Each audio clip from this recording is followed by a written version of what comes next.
बिस्मिल्लाहिर्रहमानिर्रहीम। अस्सलाम वालेकुम नाज़रीन। मोअज़्ज़ज़ नाज़रीन ग्रामी, इससे पहले आप इस कहानी की 38 किस्तें सुन चुके हैं। अब 39वीं किस्त मुलाहिज़ा फरमाएं। जब निकाह की सुन्नत मस्जिद में अदा हो सकती है तो शादी की बात में कोई मुज़ाहिका नजर नहीं आता। इस मर्तबा उनकी बात का जवाब दिए बगैर मैंने सुन्नतों की नीयत बांध ली कि जान छुड़ाने का इससे आसान तरीका नजर नहीं आ रहा था। उसी दिन इशा की नमाज के बाद मौलवी साहब और मोहल्ले के चंद मुअज़्ज़िज़ीन की मौजूदगी में ये बबरकत काम सरअंजाम पा गया। पलवैशा की माँ को मैं पहले भी माँ कहता था कि सास भी माँ ही का दर्जा रखती है, लेकिन अब तो वो सच में मेरी माँ बन गई थी। छुट्टी के बाकी दिनों में मुझे अब्बूजान और अम्मीजान के चेहरों पर छाई आसूदगी, इत्मीनान और खुशी देखकर दिली सुकून मिला था। पलवैशा की माँ और भाई को मैंने सिर्फ माँ और भाई समझा नहीं बल्कि बना भी लिया था। पलवैशा की माँ पहले भी मेरी ज़रूरियात का बहुत ज़्यादा ख्याल रखती थी, लेकिन उसके बाद तो उनका रवैया सचमुच अम्मी जान का सा हो गया था। न जाने मेरी पलवैशा जिंदा होती तो इस शादी पर कितना खुशी का इजहार करती। यकीनन वो हल्ला गुल्ला किए बगैर न रहती। सरदार और मेरी छुट्टी इकट्ठे ही खत्म हुई थी। वापसी पर उसकी हालत बिल्कुल वैसी ही थी जो कभी मेरी हुआ करती थी। हर वक्त लिजोना यानी मरियम की बातें, हेडफोन उसके कानों से कम ही उतरा करता था। मरियम के साथ मुसलसल अंग्रेजी बोलकर उसकी अंग्रेजी पहले से बहुत बेहतर हो गई थी। मरियम भी पश्तो सीखने की कोशिश कर रही थी। दोनों इस शादी से खुश और मुतमईन थे। एक दिन अनजान नंबर से कॉल वसूल करके मुझे गुलगारे की आवाज़ सुनने को मिली। शुक्र है तुम्हें याद तो हूँ। पहचान होते ही मैंने शिकवा किया। वो दुखी आवाज़ में बोली, आप भूले कब थे? फिर इतने अरसे बाद कॉल करने की तुझे क्या करोगी? उसने अजीब से अंदाज में पूछा। आपको राजू कह सकती हूँ। मेरे होठों पर जख्मी मुस्कुराहट नमूदार हुई। एक कहने वाली तो रही नहीं, तुम भी शौक पूरा कर लो। वो तफसील बताते हुए बोली, शादी के दूसरे दिन ही मुझे पलवैशा बहन के मरने की खबर पहुंची। आपका दोस्त कमांडर अब्दुल हक छुट्टी से वापसी पर अब्बूजान को पलवैशा बहन के मरने की दिलफगार खबर बताकर आगे चला गया था। मैं घर आई तो रनड़ा की जुबानी पता चला। उसके बाद हिम्मत ही न हुई कि खान कले जाकर आपसे बात कर सकूं। अलबत्ता अब हमारे गांव में भी मोबाइल फ़ोन के सिग्नल आ गए हैं तो हिम्मत कर डाली है। शोहर कैसा है? मैंने तकलीफ के मौजू से जान छुड़ाना चाही। वो इत्मीनान भरे लहजे में बोली, बहुत अच्छा, इतना कि शादी करने पर कोई पछतावा नहीं हो रहा। मेरी गुड़िया कैसी है? मैंने रणा की बाबत पूछा। गुल ने हंसते हुए कहा, ये ले, खुद ही बात कर ले। मोबाइल फ़ोन लेने के लिए मुसलसल ही भीख मांगने के अंदाज में हाथ पकड़ा हुआ है। अगले ही लम्हे में रनड़ा की पुरजोश आवाज़ सुन रहा था। उसके बाद समर खान और चचा शमरेज से भी गपशप हुई। आखिर में गुल ने चंद बातें कहकर मुझे तसल्ली दी और मिलने की दरख्वास्त भी कर दी। कोशिश करूंगा कि जल्द ही आपकी तरफ चक्कर लगे। उसे इत्मीनान दिलाकर मैंने अलविदाई कलमात कहते हुए राब्ता मुनक़ता कर दिया था। जैनी भी हर दूसरे दिन जरूर कॉल करती थी। सरदार और मरियम की शादी का सुनकर वो मुझसे काफ़ी खफा भी हुई थी, लेकिन राब्ता करना न छोड़ा। मैं ज़्यादा वक्त तरबीती मशकों में गुजारता रहता। भाग दौड़, फायरिंग वगैरह की शुगल में दिन आसानी से गुजर जाता। मेरी निशानाबाजी पहले से भी निखर गई थी। वज़ीरस्तान जाते वक्त SS मेरा और सरदार दोनों का कोड नाम था, लेकिन अब यूनिट में मुझे ज़्यादातर लोग SS ही कहकर बुलाते थे। ताल्लुक़ रखने वाले अफराद मुझे मुख्तलिफ नामों से पुकारते थे, लेकिन राजू सिर्फ पलवैशा कहती थी। जिंदगी में ठहराव सा आ गया था और फिर इस ठहराव में कंकर कमांडिंग अफीसर के अर्दली ने फेंका। उस वक्त मैं कैंटीन में बैठा सरदार को चिढ़ रहा था जब वो मुझे बुलाने वहीं आ गया। जिशान भाई कमांडिंग अफीसर याद कर रहे हैं। आ रहा हूँ। मैंने असबात में सर हिला दिया। सरदार ने सवालिया नजरों से मुझे देखा। मिला इल्मी के अंदाज में कंधे उचकाते हुए खड़ा हो गया। थोड़ी देर बाद मैं कमांडिंग अफीसर इरफान मलिक के सामने खड़ा था। बैठो। मेरे सल्यूट का जवाब सर के इशारे से देते हुए उन्होंने मुझे बैठने का इशारा किया और जल्दी जल्दी सामने खुली फाइल पर दस्तखत करते हुए काम निपटाने लगे। फाइल में मौजूद आखिरी कागज पर दस्तखत जब्त करके उन्होंने फाइल मेज पर रखी, काम खत्म होने की मखसूस ट्रे में फेंकी और मेरी जानिब मुतवज्जा होकर मुस्कुराए। जवान, मेरा ख्याल है तुमने काफ़ी आराम कर लिया है, अब अगर काम की बात हो जाए। मैंने मुदमाना लहजे में कहा, सर यकीनन ये आपका एहसान होगा। शाबाश। वो दीवार पर टंगी घड़ी पर निगाह उड़ाते हुए बोले, तैयारी करो, तुम्हारे पास ज़्यादा से ज़्यादा 3 घंटे हैं। 4 बजे की फ़्लाइट से तुम रेंज मास्टर अपने साथ लेकर गिलगित जा रहे हो। बाकी की तफसील तुम्हें वहीं मालूम हो जाएगी। गिलगित एयरपोर्ट पर हमें लेने के लिए एक यूनिट की 2 गाड़ियां आई थीं, एक फौजी जीप और दूसरी सिंगल कैबिन। गिलगित में रुके बगैर हमने आगे जाना था। हमें खुशामदीद कहने के लिए आने वालों को हमारे काम के बारे कुछ मालूम नहीं था, इसलिए हमने उनसे सरकपाने की जरूरत महसूस नहीं की थी। मेरे साथ दूसरा स्नाइपर अलियास आया था। वो जेलम से ताल्लुक रखने वाला एक नौजवान स्नाइपर था और पहली बार किसी मिशन पर यूनिट से बाहर आया था। वो खासा पुरजोश था।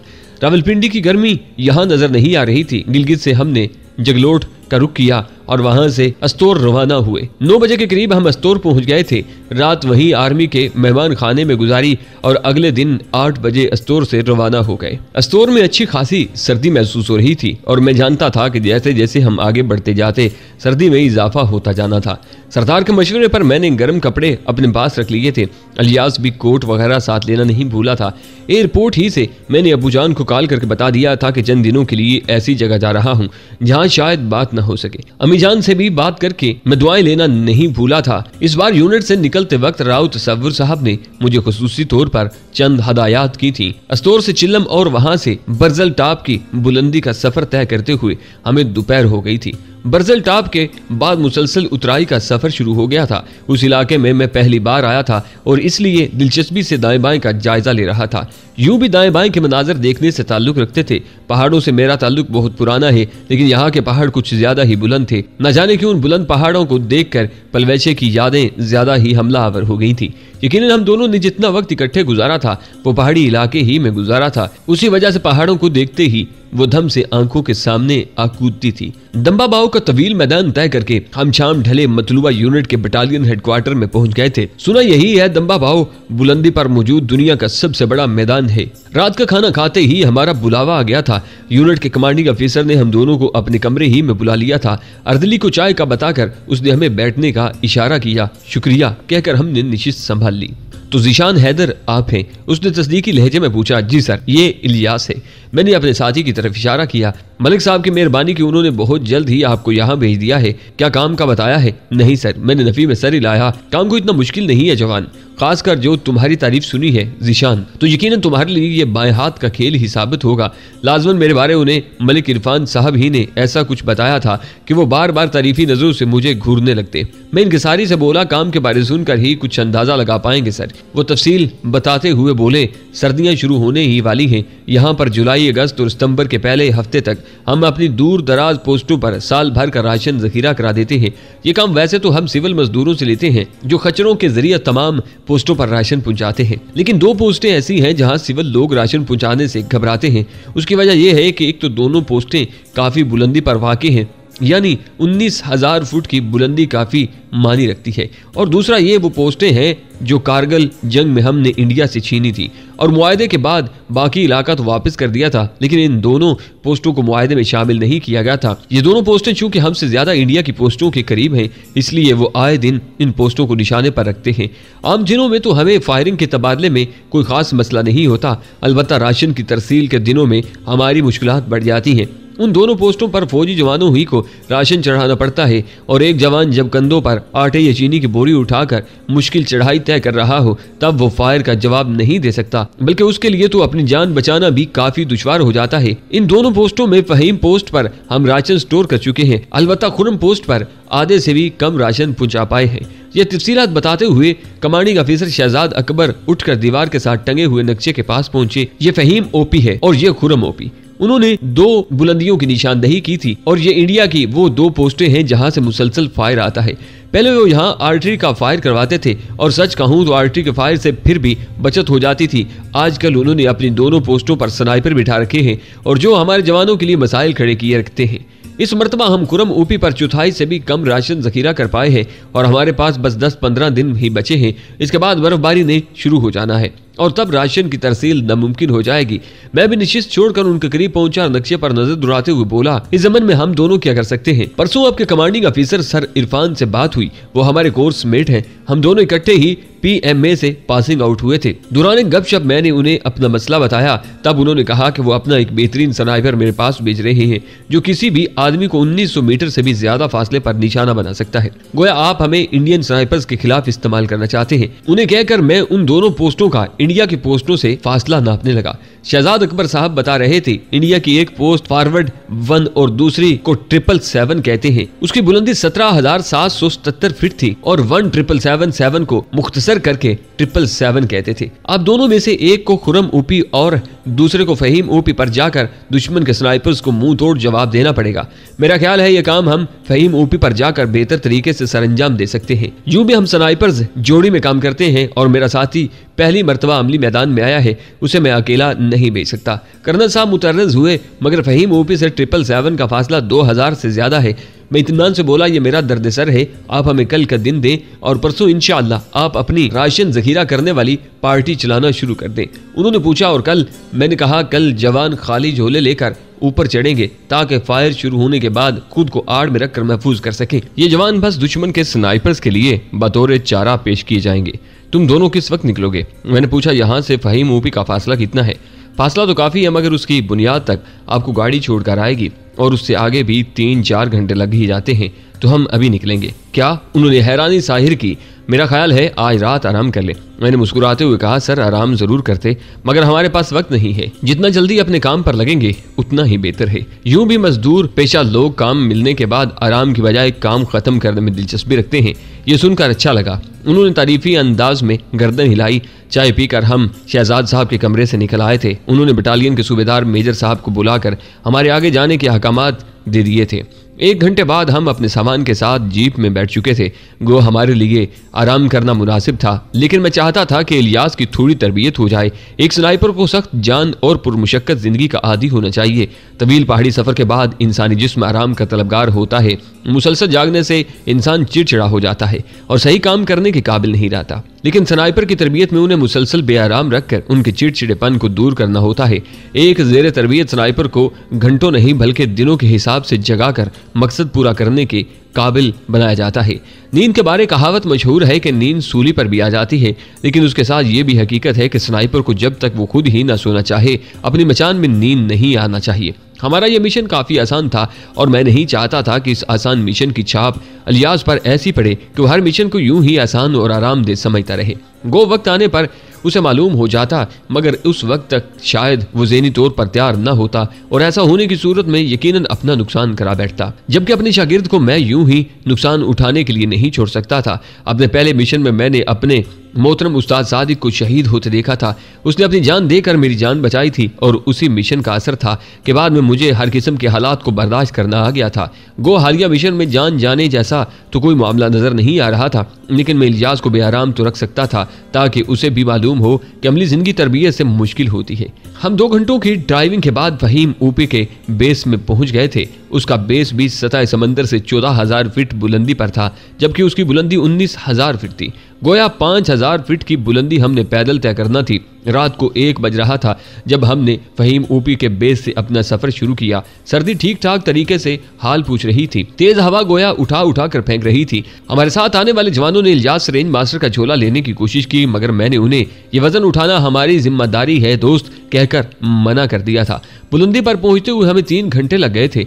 मैंने चंद मिनट से ज्यादा इलियास को सुस्ताने नहीं दिया था और फौरन उसे साथ लेकर दुश्मन की पोस्टों का जायजा लेने बाहर निकल आया। अगला 1 घंटा मैंने उसके हमराई ऐसी मुनासिब जगह ढूंढने में गुजारा जहां हम रेंज मास्टर को लगाकर फायर कर सकते थे। मुझे यकीन था कि हिंदू बनिए ने इतनी सवेरे नहीं उठना था, इसलिए मैं ज्यादा देर इलियास के साथ बाहर न रहा और रायशी बैंकर में घुस गया। उसमें कोई शक नहीं कि मसनूई तौर पर खुद को कितनी ही मुसीबत और जोखम में मुब्तला रखो वो हकीकत से मेल नहीं खाती।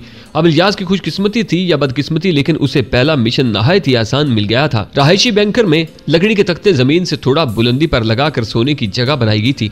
हम दोनों करीब करीब पड़े बिस्तरों में घुस गए। एक खास बात बताऊं इलियास, मेरी तरफ करवट तब्दील करते हुए वो बोला, जी उस्ताद जी, जानते हो जब मैं अपने पहले मिशन पर गया था उस वक्त उस्ताद सादिक मेरे हमरा थे। जाते हुए रास्ते में उनका पांव जख्मी हो गया था। मिशन की तकमील के बाद हम दोनों एक दरख्त पर छुपे बैठे थे। तभी उस्ताद सादिक ने मुझे अपने पहले मिशन की कहानी सुनाई, जिसमें उनके उस्ताद हाशिम ने अपनी जान पर खेलकर अपने शागिर्द को जान बचाने का मौका दिया था। ये कहानी सुनाने के अगले दिन उस्ताद सादिक ने मुझे पानी लाने के बहाने भेजा और जब मैं छुप कर दुश्मन के घेरे से निकल गया तब उन्होंने दुश्मन पर फायर खोल दिया। मैं चाहकर भी उनकी मदद से कासिर था, क्योंकि उन्होंने स्नाइपर राइफल की तमाम गोलियां मेरे झोले से निकाल ली थी। वापसी पर जब उस्ताद राव तसव्वुर साहब को मैंने यह वाकया सुनाया तब उन्होंने बड़ी अजीब बात बताई थी कि उस्ताद सादिक के उस्ताद हाशिम को भी उनके उस्ताद ने अपने पहले ही मिशन में इसी तरह दुश्मन के नरगे में आने से बचाया था। उसने हैरानी से पूछा, इस बात का क्या मतलब हुआ उस्ताद जी? मैंने मुस्कुराते हुए कहा, इस बात का मतलब ये है कि रवायत के मुताबिक मेरा इस मिशन में शहीद हो जाना लाजमी है, क्योंकि यह सिलसिला काफी दूर से चला आ रहा है। लेकिन इस मिशन की सूरत हाल देखते हुए तो मुझे नहीं लगता कि कुछ ऐसा पेश आए। वो घबरा के बोला, अल्लाह पाक न करे ऐसा हो सर। क्यों यार, शहादत की मौत तो आला मौत है। इलियास ने पूछा, क्या हर स्नाइपर के साथ यही होता है कि जब वो अपने पहले मिशन पर जाता है तो उसका उस्ताद उसके लिए जान कुर्बान कर देता है? ऐसा मैंने कब कहा? मैंने नफी में सर हिलाया। तो आपकी बात का क्या मतलब हुआ? उसके लहजे में हैरानी थी। यार मेरी बात का मतलब था कि खास स्नाइपर के साथ ऐसा हो रहा है, एक मखसूस जंजीर है, यानी मेरे उस्ताद सादिक और उनके उस्ताद हाशिम, उनके उस्ताद गुल खान, उनके उस्ताद बशीर, और अब तुम्हें मेरे हमरा भेज दिया गया है। दौरान तरबियत भी तुम मेरे खसूसी शागिर्द रहे हो और जानते हो उस्ताद तसव्वुर ने आते वक्त मेरे कान में यही कहा था कि मेरे लिए खसूसी दुआ करेंगे, इंशाअल्लाह इस बार ये जंजीर टूट जाएगी। वो एतमाद से बोला, और यूं भी आपकी जान मुझसे बहुत कीमती है, आप हमारा सरमाया है उस्ताद जी। अच्छा थोड़ा आराम कर लो। उसे आराम का मशवरा देते हुए मैंने आंखें बंद कर ली। यूं भी मुझे मौत का खौफ पहले भी कभी नहीं था, अब तो मरना एक मजाक ही लगता था। पलवाशा की जुदाई बहुत अजियतनाक और तकलीफ दे थी। एकदम जब उसकी सोचें दिमाग पर हमला आवर होती, हर तरफ अंधेरा और जुल्मत ही नजर आती। हमने 3-4 घंटों से ज्यादा आराम नहीं किया था। 9 बजे उठकर हमने नाश्ता किया और दिन की रोशनी में दुश्मन की पोस्टों का जायजा लेने लगे। फायर करने के लिए हमने ऐसी जगह का चुनाव कर लिया था जहां से हम दुश्मन की दोनों पोस्टों पर फायर गिरा सकते थे। दुश्मन की 777 नामी पोस्ट का हवाई फासला बज़ाहिर 2 किलोमीटर से ज्यादा था, लेकिन अप हिल डाउन हिल फार्मूले के मुताबिक 1900 मीटर बनता था, जबकि फॉरवर्ड 1 पोस्ट का फासला 1700 मीटर बन रहा था। हमारी तरफ से तैयारी का इशारा मिलते ही उस यूनिट के चंद जवान खुरम ओपी की बुलंदी तय करने लगे। तमाम ने बुलेट प्रूफ जैकेटें पहनी हुई थी। लोहे की ये जैकेटें गर्दन से नीचे नाफ तक के जिस्म को गोली और धमाके वगैरह से उड़ाने वाले शेल से महफूज रखती हैं। चूंकि उनमें मौजूद प्लेटों का अच्छा खासा वजन होता है, इसलिए उसे पहनकर चलने वाला खासी थकन महसूस करता है, खासकर जब ये जैकेट पहनकर खुरम पोस्ट की दुश्वार तरीन बुलंदी पर चढ़ना हो और सोने पर सुहागा के कंधों पर सामान भी उठाया हो। उसी मुश्किल की वजह से आम दिनों में फौजी जवान पोस्ट पर सामान चढ़ाते वक्त बुलेट प्रूफ जैकेटें नहीं पहनते थे, लेकिन आज चूंकि दुश्मन को धोखा देने के लिए उनकी पीठ पर खाली पिट्ठू लदे थे, इसलिए उन्होंने बुलेट प्रूफ जैकेटें पहन ली थी। सबसे पहले हम 777 पर मौजूद दुश्मन के स्नाइपर को निशाना बनाएंगे, क्योंकि एक तो वो थोड़ा मुश्किल हदफ है और दूसरा खुरम ओपी पर वहीं से ज्यादा फायर आता है। जी उस्ताद जी। इलियास ने इस्बात में सर हिला दिया था। रेंज मास्टर के पीछे मैं खुद लेट गया था। उसके साथ ही मैंने इलियास को फायर करते वक्त कुछ जरूरी एहतियातों के बारे समझाना शुरू कर दिया। वो तमाम चीजें उसे दौरान तरबियत भी बताई जा चुकी थी, लेकिन उसमें भी कोई शक नहीं था कि इल्म के तकरार ही से वो दिलो दिमाग में जड़ पकड़ता है। इलियास ने विंड मीटर से हवा की रफ्तार नाप कर डिफ्लेक्शन नाप को मतलूबा जगह पर सेट किया। दुश्मन का दुरुस्त फासला नाप कर बुलंदी से पिस्ती की जानिब फायर करने के फार्मूले के मुताबिक मखसूस रेंज लगाई और तैयार किया कर स्पार्टर साइट को आंखों से लगा लिया। साइट में झांकते ही मुझे दुश्मन की पोस्ट वाज़े तौर पर नजर आने लगी थी। हमारे आदमी अभी तक उस खास बुलंदी पर नहीं पहुंचे थे जहां से वो दुश्मन की नजरों में आ सकते। हम दोनों उस वक्त फहीम ऊपी पर मौजूद थे। वहां से खुरम ऊपी मगरब की जानिब वाक़े थी। ये दोनों पोस्टें उन मुजाहिदों के नाम से मंसूब है जिन्होंने यहाँ लड़ते हुए जामे शहादत नोश किया था। दुश्मन की पोस्ट 777 शुमाल मगरब की जानिब और फॉरवर्ड 1 शुमाल की जानिब मौजूद थी। अगस्त के गर्म महीने में भी फहीम और खुरम ऊपी के शुमाल की जानिब ढलान पर बर्फ की सफेदी नजर आ रही थी, और यह ताज़ा बर्फ नहीं थी, ये कई साल पुरानी बर्फ थी जो पिघल नहीं पाई थी और छोटे से ग्लेशियर की सूरत में शुमाल की जानिब मौजूद ढलान पर काफी नीचे तक चली गई थी। शुमाली ढलान पोस्ट के करीब तो बिल्कुल सीधी थी, यानी 80 डिग्री का जाविया बनाती ढलान पर बर्फ नहीं ठहर सकती थी, लेकिन 100-150 गज के बाद ये ढलान बतदरीज कम होते हुए नीचे नाले तक चली जाती थी। हलचल नजर आ रही है, इलियास ने ऐलान किया। 2 बंदे मुझे भी दौड़ते हुए नजर आए थे। दोनों 2 मुख्तलिफ मोर्चों में घुस गए थे। उन मोर्चों के होल काफी छोटे थे और एक स्नाइपर को फायर करने के लिए लाजमी बात है होल की 2-2.5 फुट की चौड़ाई की जरूरत पड़ती है, तभी तो वो सामने वाले इलाके में अपनी मर्जी के मुताबिक शस्त्र ले सकता है। अब ये उनकी बदकिस्मती ही थी कि वहां मैं पहुंच गया था और मेरे लिए 2 फुट के होल में शस्त्र लेकर फायर करना ऐसा ही था जैसे मछली के बच्चे के लिए तैरना या लंगूर के बच्चे का दरख्त पर चढ़ना। पहले दाएं वाला मोर्चा, इलियास को बताकर मैंने दाएं वाले मोर्चे पर शस्त साध ली। उस वक्त तक दुश्मन के स्नाइपर 3-4 फायर कर चुके थे। उनकी तेजी को देखकर मुझे अंदाजा लगाने में देर न लगी कि वो बस नाम ही के स्नाइपर्स थे, वरना स्नाइपर्स हवा में गोलियां नहीं उड़ाया करते। उनकी नालायकी ही थी कि वो इतने दिनों तक मुसलसल फायर करके दुश्मन के 4-5 आदमियों हुई को शहीद कर पाए थे। एक और गलती मैंने ये जांची थी कि वो स्नाइपर्स होते हुए भी खड़े होकर फायर कर रहे थे। गो एक स्नाइपर हर हालत में फायर करने की अहलियत रखता है, लेकिन जब उसे चुनाव का इख्तियार दिया जाए तो लेटने को तरजीह देता है, क्योंकि इस तरह वो ज्यादा इत्मीनान से हदफ को निशाना बना सकता है। अब जैसे मैंने वहां पहुंचते ही बजाय मोर्चे के अंदर खड़े होकर फायर करने, एक मोर्चे की छत पर फायर करने के लिए जगह मुंतखब की थी। अपने सामने 1 फुट बुलंद पत्थर की आड़ रखकर मैंने सामने से आने वाले फायर का सद्देबाज भी कर लिया था। यूं भी दुश्मन की दोनों पोस्टें फहीम ऊपी से नीचे थी, मोर्चे के अंदर छांव थी और राइफल के पीछे खड़ा हुआ आदमी साफ नजर नहीं आ रहा था। लेकिन हॉल से बाहर निकली हुई बैरल को देखकर मुझे फायर की जगह का अंदाजा लगाने में कोई दिक्कत पेश नहीं आई थी। इतने साल के तजुर्बे के बाद ये अंदाजा लगाना मेरे लिए नहायत ही आसान था। मखसूस जगह पर शस्त साध कर मैंने ट्रैगर दबाया और फौरन ही शस्त दूसरे मोर्चे पर ले जाकर दूसरी मर्तबा ट्रैगर दबा दिया। उसके बाद भी मेरा काम रुका नहीं था। दोनों स्नाइपरों के गिरते ही रहायशी बैंकर से 2-3 आदमी भागकर बाहर निकले थे। यकीनन उन्हें मोर्चे में मौजूद दूसरे आदमी ने अपने मरने वाले स्नाइपर के बारे बता दिया था। पोस्ट की 4 दीवारें सिर्फ इतनी थी कि आदमी झुककर ही फहीम पोस्ट पर मौजूद सेंट्री की नजरों से ओझल रह सकता था। वो तीनों तेजी की कोशिश में झुके बगैर उस जानब दौड़ते हुए पहुंचे थे और अल्हम्दुलिल्लाह मोर्चे तक सिर्फ एक ही सलामत पहुंच पाया था। 2 के नसीब में मजीद सांस नहीं लिखी थी। फहीम पोस्ट पर मौजूद जवानों ने जोरदार नारा लगाकर मेरी हौसला अफजाई की थी। वो 2 दूरबीनों की मदद से बारी बारी ये नज़ारा देखने की कोशिश कर रहे थे। उससे पहले कि 777 वाले ये खबर फॉरवर्ड 1 तक पहुंचाते, मैं अपनी शस्त तब्दील करके फॉरवर्ड 1 की जानिब मोड़ चुका था। इस मर्तबा काम पहले की निस्बत भी आसान था। इलियास ने जल्दी जल्दी नई मैगजीन भर के राइफल के साथ लगाई और एलिवेशन साइड पर रेंज कम कर दी। उस जानब 2 स्नाइपरों के निशाना बनते ही बाकी आड़ में हो गए थे और फिर एकदम तेज फायरिंग शुरू हो गई। दुश्मन बौखलाहट का शिकार होकर बेफायदा ही एमुनेशन फूंक रहा था। अलबत्ता इतनी अकल उन्हें आ गई थी कि वो आड़ से बाहर नहीं निकल रहे थे। राइफल के पीछे से उठकर मैंने इलियास को जगह लेने का इशारा किया और खुद छत से नीचे उतर गया। गो 777 पर तो वो कामयाब फायर नहीं कर सकता था कि उसका फासला ज्यादा था। अलबत्ता फॉरवर्ड 1 पर मौजूद आदमियों को जरूर निशाना बना सकता था। फहीम ऊपी के पोस्ट कमांडर ने सूबेदार करम ने बेसाख्ता मुझे गले से लगाकर मेरा माथा चूम लिया था। शाबाश जवान, जो तारीफ सुनी थी उससे कुछ ज्यादा ही पाया है। शुक्रिया सर। अब आप अपने जवानों को बता दें कि वो राशन चढ़ाना शुरू कर दें। इंशाल्लाह अब उन्हें निशाना साध कर गोली नहीं मारी जा सकेगी। सूबेदार करम ने खुश दिली से कहा, यह बात मैं आपके कहने से पहले बटालियन में बता चुका हूँ। कमांडिंग अफिसर बहुत खुश है और खुरम ऊपी बेस तक राशन पहुंचाने के लिए राशन गाड़ियों में रखा जा रहा है। मैं चाय पीकर दोबारा मोर्चे के ऊपर चढ़ गया था। उस्ताद जी 3 गोलियां चलाकर एक आदमी को जहन्नम रसीद करने वाले शागिर्द की आप बेइज्जती करेंगे कि दाद देंगे, ये भी ख्याल रहे पहला मिशन है। 2 गोलियों की ज़िया पर थप्पड़ मारना तो बनता है। वो हंसा, 3-4 इकट्ठे ही लगा दें, मुझे थप्पड़ मारने के लिए क्या बार बार छत पर चढ़ते रहेंगे। मैं संजीदा लहजे में बोला, इलियास याद रखना हमारा हालिया मिशन बिल्कुल पिकनिक मनाने की मानद है, क्योंकि हमें जान का कोई खास खतरा नहीं है, जबकि स्नाइपर्स ने अमली जिंदगी में फायर करते वक्त जान हथेली पर रखी होती है।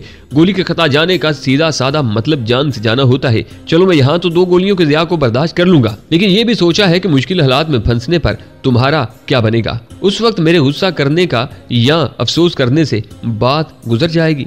माफी चाहता हूँ सर। उसका लहजा नदामत से पुर था। हमारा काम दुश्मन को फायर की आवाज सुनाना नहीं, जिसमें गोली घुसने की अजियत महसूस कराना है। खाली टक टक तो उस पोस्ट पर मौजूद तुम्हारे भाई तुमसे कई गुना बेहतर कर सकते थे। एक आम फौजी दर्जन भर गोलियां चलाकर भी दुश्मन का एक आदमी मार ले तो उसे घाटे का सौदा नहीं कहा जाता। लेकिन स्नाइपर की गोली कभी भी खता नहीं जाती, या तो दुश्मन की छाती में घुसती है या लौट कर खुद स्नाइपर को लगती है। अब ये ना पूछना कि गोली लौटती कैसे है। यकीन मानो एक गोली दर्जनों गोलियों की शक्ल इख्तियार करके लौटती है। इस मर्तबा उसने कोई जवाब नहीं दिया था। स्पार्टर साइट आंखों से लगाकर मैंने दुश्मन की 777 पोस्ट की तरफ देखा। एक मोर्चे के होल से मुझे दोबारा राइफल की बैरल झलकती नजर आ रही थी। इलियास को उठाकर मैं फौरन राइफल के पीछे लेट गया। दुश्मन को यह बावर कराना जरूरी था कि वो उन मोर्चों के होलों को इस्तेमाल नहीं कर सकते थे और उसी से वे ज़हनी तौर पर शिकस्त तस्लीम करके अपने दिफाई इकदामात पर तवज्जो देते। 2-3 मिनट शस्त साध कर मैंने ट्रैगर दबा दिया था। एकदम होल से झलकती राइफल की बैरल का गायब हो जाना जाहिर कर रहा था कि राइफल के पीछे खड़ा दुश्मन थोड़ी देर पहले मरने वाले साथियों के पास जा पहुंचा है। क्या कभी आपकी कोई गोली खता भी गई है? मेरे साथ लेटे इलियास ने तहसीन अमेज लहजे में पूछा। मेरा ख्याल है इस सवाल का जवाब इस बात में देना सच नहीं होगा। मैंने शस्त दुश्मन की दूसरी पोस्ट की तरफ मोड़ ली थी। उस तरफ से भी बस फायरिंग की आवाजें आ रही थी, कोई नजर नहीं आ रहा था। दुश्मन को अच्छी तरह मालूम हो गया था कि वो आड़ से सर की कुर्बानी देकर ही सर निकाल सकते थे। 2-3 लम्हे ठहर कर मेरी हदायत जारी रही। एक और बात ज़हन में रखना, जब भी दुश्मन पर शस्त साधो तो वक्त का ध्यान बिल्कुल छोड़ दो। ये ना हो घंटा डेढ़ चाबकदस्ती से निशाना साधने के बाद तुम सुस्त होकर चंद लम्हे सुस्ताने का सोचो और उन्हीं चंद लम्हों का दुश्मन फायदा उठा जाए। जी सर, उसने अस्मात में सर हिला दिया। चलो फिर जगह संभालो। मैं दोबारा नीचे उतर गया था। उस दिन कामयाबी से राशन की तहसील जारी रही। शाम को कमांडिंग अफीसर शहजाद अकबर साहब ने टेलीफोन पर बाज़ात खुद मुझसे बात की थी। बहुत उम्दा ज़ीशान भैया, तुम लोगों ने तो चंद घंटों ही में हमारा मसला हल कर दिया है। मैं इंकिसारी से बोला, शुक्रिया सर, अब तुम्हें हफ्ता भर हमारा मेहमान बनना पड़ेगा, क्योंकि तुम्हारे जाते ही उन्हें दोबारा सर उठाने का मौका मिल जाएगा। मैंने कहा, हम खुरम ऊपी पर राशन जखीरा होने तक कहीं नहीं जा रहे सर। वो मुस्कुराए, बहुत मेहरबानी जवान, इसमें मेहरबानी की कोई बात नहीं है सर। ये मेरी जिम्मेदारी और फर्ज है कि अपने साथियों के लिए मुझसे कुछ हो सकता है तो यकीनन मैं कदम पीछे नहीं हटाऊंगा। सही कह रहे हो बरखुरदार। पाक आर्मी का हर जवान, चाहे वो किसी भी ओहदे रैंक का हामिल हो, किसी भी बैच से ताल्लुक रखता हो, वो यकीनन मुल्क की सलामती के लिए कोई दकीका फरोगजाश्त नहीं करता। मैंने उनकी हाँ में हाँ मिलाते हुए जी सर कहने पर इक्तिफा किया था। कहने लगे, बहरहाल मैं कोशिश करूंगा कि जितना जल्दी हो सके राशन जखीरा कर लिया जाए। इसी मकसद के लिए मैंने आर्जी तौर पर बटालियन की छुट्टी भी बंद कर दी है और पड़ोसी यूनिट से भी 50 जवान 3 दिनों के लिए मांग लिए हैं। आप इत्मीनान से राशन जखीरा करें सर। इंशाल्लाह दुश्मन के स्नाइपर्स की जिम्मेदारी मैं कबूल करता हूं। और उन्होंने मुझे शाबाश देते हुए रिसीवर रख दिया। इलियास को सारा दिन मैंने रेंज मास्टर के साथ मसरूफ रखा था। खुद अलबत्ता दिन को चंद घंटे की नींद ले ली थी। उसके बाद दुश्मन के स्नाइपर्स का फायर नहीं आया था। यकीनन वहां पोस्ट पर मौजूद स्नाइपर्स का सफाया हमने कर दिया था। अलबत्ता जो आम फौजी मौजूद थे उन्होंने कसियानी बिल्ली खंबा नोचे के मजदाक दिन भर टक टक जारी रखी थी। अगले दिन भी राशन की जखीरा अंदोजी का काम इत्मीनान से जारी रहा। दिन के इब्तिदाई 3-4 घंटे तो मैं राइफल के पीछे लेटा रहा, मगर अब दुश्मन चुकन्ना था। कोई मौका भी न पाकर मैंने इलियास को राइफल के साथ ये इजाजत देकर छोड़ दिया कि वो 10-15 गोलियां जाया कर सकता है। इस तरह एक तो दुश्मन पर फायर का खौफ तारी रहता और दूसरा उसकी भी मशक होती रहती। खुद मैं पोस्ट कमांडर के साथ बैठकर गपशप करने बैठ गया था। पहाड़ी की चोटी पर बनी हुई उस पोस्ट पर मुसलसल वक्त गुजारना वाकई जान जोखिम का काम था। सर्दी की शिद्दत, तेज हवा, पानी की कमी, घर से दूरी, ताज़ा खुराक की अदम दस्तियाबी, रहाइश का नाकिस इंतजाम, घर राब्ते में मुश्किलात और इन जैसे दर्जनों मसाइल के होते हुए पाक आर्मी के जवानों का वहां वक्त गुजारना हिम्मत जुरात का एक नमूना ही है। रहाइश के लिए पत्थरों से बने हुए बैंकर, जिन्हें सीमेंट और मिट्टी वगैरह के बगैर ही एक दूसरे पर रखकर दीवारों की शक्ल दे दी गई थी।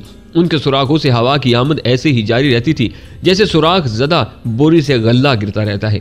वो लोग जो सर्दियों में हीटर और गर्मियों में एसी के सामने हिल जाएं तो उन्हें अस्पताल जाना पड़ जाए, वो भी पाक आर्मी पर मुंह उठाकर यूं बकवास करते हैं जैसे बेनियाज दरवेश पर आवारा कुत्ते भौंकते हैं।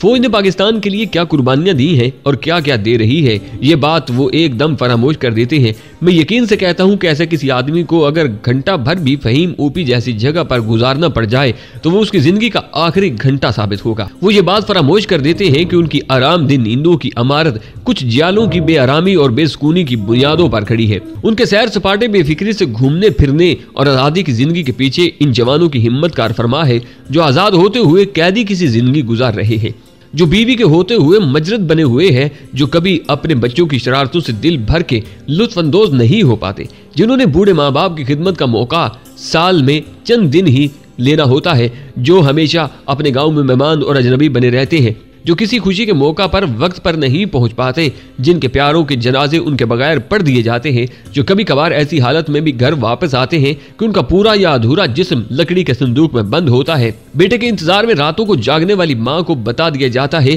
कि अब तुम्हारा इंतजार इख्तिताम पजीर हुआ, अब वो कभी लौट कर नहीं आएगा। शोहर की आमद के लिए नए कपड़े सिलवा कर रखने वाली बीवी को बताया जाता है कि तुम्हारे नए जोड़े को सराहने वाली आंखें बाकी नहीं रही। बाप की आमद पर नए खिलौने पाने के मुंतजिर बच्चों के कानों में बस माँ और दादी की सिसकियां और कराहें ही गूंजती रहती हैं। और एक घटिया बेगैरत कहता है कि पाक फौज ने आज तक किया क्या है। इसमें कोई शक नहीं कि आज अगर पाकिस्तान में कोई ऐसा इदारा मौजूद है जिस पर पाकिस्तान की आवाम आंखें बंद करके एतमाद कर सकते हैं तो वो पाक आर्मी है। अलबत्ता इंसान होने के नाते पाक आर्मी के जवानों से गलती का इर्तिकाब नामुमकिनात में से नहीं है। दहशतगर्दी के खिलाफ मुसलसल ऑपरेशन करने वालों से नादस्तगी में खता हो जाने को उनका गुनाह नहीं गर्दाना जा सकता। आप तसव्वुर करेंगे कि जवान पाक आर्मी की वर्दी जेब तन करके दहशतगर्दों का खुला हदफ बनकर जब किसी जगह का ऑपरेशन करता है तो वहां सिविल कपड़ों में दिखाई देने वाला हर आदमी बज़ाहिर नजर उनका दुश्मन और दहशतगर्द हो सकता है। ऐसे वक्त में इखलाकियात और नरम खुई दिखाना एक सिपाही के लिए मुमकिन नहीं रहता। तारीख गवाह है कि कमो फहम लोगों ने हमेशा अपने हीरोज की नाकदरी की है। ऐसे लोग दुनिया को अपने मतलब की ऐनक लगाकर देखते हैं। चोर को कभी भी जागने वाला चौकीदार अच्छा नहीं लगता। ऐसे लोग जो पाकिस्तानी होते हुए यहूद हनूज के एजेंडे पर काम कर रहे हों, उन्हें पाक आर्मी से कैसे लगाव हो सकता है। बहरहाल ये एक लंबी बहस है, मैं वापस कहानी की तरफ आता हूँ। बाकी का दिन खैरियत से गुजरा था। बस इलियास दुश्मन के एक आदमी को जख्मी करने में कामयाब हो पाया था और दुश्मन को अपनी हदूद में सिमटे रहने के लिए इतना कुछ भी काफी था। अगले 2 दिन भी सुकून से गुजर गए थे, सिवाय उसके कि दुश्मन की 777 पोस्ट पर एक आदमी ने आड़ से सर निकालकर दूरबीन के जरिए खुर्रम ऊपी का जायजा लेना चाहा था और उसकी बदबख्ती कि उस वक्त रेंज मास्टर के पीछे मैं लेटा हुआ था और उसकी मजीद बदबख्ती कि उसी वक्त मैं उस जानब मुतवज्जा था। बेचारा अपने सर के साथ दूरबीन का भी बेड़ा गर्क करवा गया था। उनकी सबसे बड़ी खुशकिस्मती यह थी कि उनके आने जाने का रास्ता अकब में था, जहां से उनकी आमदोरफ्त बगैर किसी मसला के जारी रहती। 5वें दिन इंडियन आर्मी की आर्टरी गन्नों के तहाने खुल गए थे, लेकिन आर्टरी को दुरुस्त फायर कराने के लिए एक ऐसे दीदबान की जरूरत होती है जो आगे किसी पोस्ट पर बैठकर हदफ पर दुरुस्त फायर गिरा सके, वरना तो आर्टरी गन्नों की मिसाल ऐसी ही है जैसा अंधे के हाथ में गुलेल दे दी जाए। पहले दिन फॉरवर्ड 1 पर एक दीदबान ने अपनी जिम्मेदारी निभाने की कोशिश जरूर की थी और उस कोशिश का जवाब उसे छाती में लगने वाली गोली की सूरत में मिला था। ये इलियास का पहला शिकार था जिसका मुशाहिदा मैंने बजाते खुद स्पार्टस्कोप में किया था। उसके बाद गोलाबारी तो जारी रही, मगर गोलों को हदफ पर गिराने वाला कोई दीदबान सामने न आया। गोलाबारी का हदफ चूंकि खुर्रम ऊपी थी, इसलिए इलियास अपनी जगह पर डटा रहा। सपैर ढले मैं मोर्चे की छत पर चढ़ा ताकि दिन की आखिरी रोशनी में दुश्मन की पोस्टों का जायजा ले सकूं। दुश्मन की गोलाबारी वक्फे वक्फे से जारी थी। 3-4 गोले फहीम ऊपी की इतराब में भी गिरे थे, लेकिन फौजी जवान उस गोलाबारी के इसलिए भी आदी हो जाते हैं कि यह उनके लिए कोई अनोखी और नई बात नहीं होती। और यही चीज एक तरबियत याफ्ता फौजी और एक आम इंसान के दरमियान फर्क को उजागर करती है। फौजी के असाब आम लोगों की निस्बत कवी होते हैं। गोला बारूद के धमाके, गोलियों की तड़तड़ाहट और तोपों की घन गरज मुसलसल सुनकर उसके कानों को ये आवाज नामानूस नहीं लगती और इसी वजह से अक्सर बेज़ाब्तियां भी हो जाती हैं और बाज़ औक़ात उसका खुमियाजा भी भुगतना पड़ता है। यकीनन उस वक्त मेरी बदबख्ती का सूरज निस्फ़ुल निहार पर पहुंच चुका था जब मैं दुश्मन पर आखिरी नजर डालने मोर्चे पर चढ़ा। इलियास मुझे आते देखकर रेंज मास्टर के पीछे से हटकर दाएं जानब हो गया था। मैंने लेटकर टेलीस्कोप साइड से 11177 पोस्ट का जायजा लिया, क्योंकि इलियास वहां कामयाब फायर नहीं कर सकता था। किसी किस्म की हरकत न होती देखकर मैंने राइफल की अक्ब से उठकर इलियास को नीचे उतरने का इशारा किया। उस वक्त मैं मोर्चे की छत पर गरबी जानब खड़ा था, जबकि इलियास मेरे दाएं और मशरकी जानब खड़ा था। अचानक ही उस मोर्चे के 25-30 गज नीचे ढलान पर आर्टरी गन का एक गोला आकर जोरदार धमाके से ब्लास्ट हुआ। पूरा मोर्चा ही लर्ज कर रह गया था। हम दोनों जल्दी से नीचे बैठे ताकि गोले के फटने से चारों जानिब उड़ने वाले लोहे के टुकड़े से बच सकें। गोले की धमक खत्म होते ही मैं जल्दी से उठकर चिल्लाया, राइफल को छोड़ दो इलियास और नीचे चलो। ये कहते ही मैं उठा। इलियास मेरे जितनी तेजी नहीं दिखा सका था। एकदम मोर्चे की शुमाली और शर्की जानिब दीवार लड़क गई थी। वो मोर्चा बिल्कुल फहीम ऊपी के शुमाली मगरबी कोने पर बना हुआ था। इलियास शुमाली जानब फिसला और अगर वो उस जानब गिर जाता और पत्थरों की लपेट में आने से भी बच जाता, तब भी खुद को पहाड़ी की बुनियाद तक पहुंचने से पहले रोक नहीं सकता था, क्योंकि उस जानब खड़ी ढलान थी। 80 डिग्री पर उठी हुई ढलान लड़कने वाले को संभलने का मौका नहीं दिया करती।